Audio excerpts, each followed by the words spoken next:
മാത്രമേ ഉണ്ടായിരുന്നുള്ളൂ. യേശു മുന്നറിയിപ്പ് നൽകി, നിങ്ങൾ ജാഗരൂകരായിരിക്കുവിൻ. പരീശരുടെയും ഹെരോദാസിൻ്റെയും കുടിപ്പിനെ കുറിച്ച് കരുതലോടെ ഇരിക്കുവിൻ. അവനിങ്ങനെ പറഞ്ഞത്, ഞങ്ങളുടെ പക്കൽ അപ്പം ഇല്ലാത്തത് കൊണ്ടാണ് എന്നവർ പരസ്പരം പറഞ്ഞു.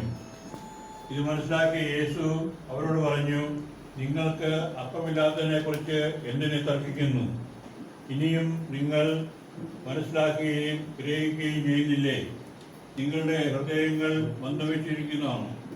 കണ്ണുണ്ടായിട്ട് നിങ്ങൾ കാണുന്നില്ലേ? ചെവി ഉണ്ടായിട്ട് നിങ്ങൾ കേൾക്കുന്നില്ലേ? നിങ്ങൾ ഓർമ്മിക്കുന്നില്ലേ?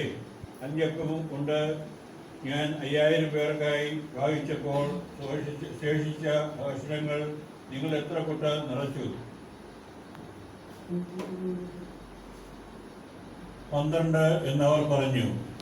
7 അപ്പം 4000 പേർക്ക് വീതിച്ചപ്പോൾ മിച്ചം വന്ന കഷണങ്ങൾ നിങ്ങൾ എത്ര കൊട്ട നിറച്ചു? 7 എന്നവർ മറുപടി പറഞ്ഞു. അവൻ ചോദിച്ചു, എന്നിട്ടും നിങ്ങൾ ഗ്രഹിക്കുന്നില്ലേ? കർത്താവിന്റെ സുവിശേഷം.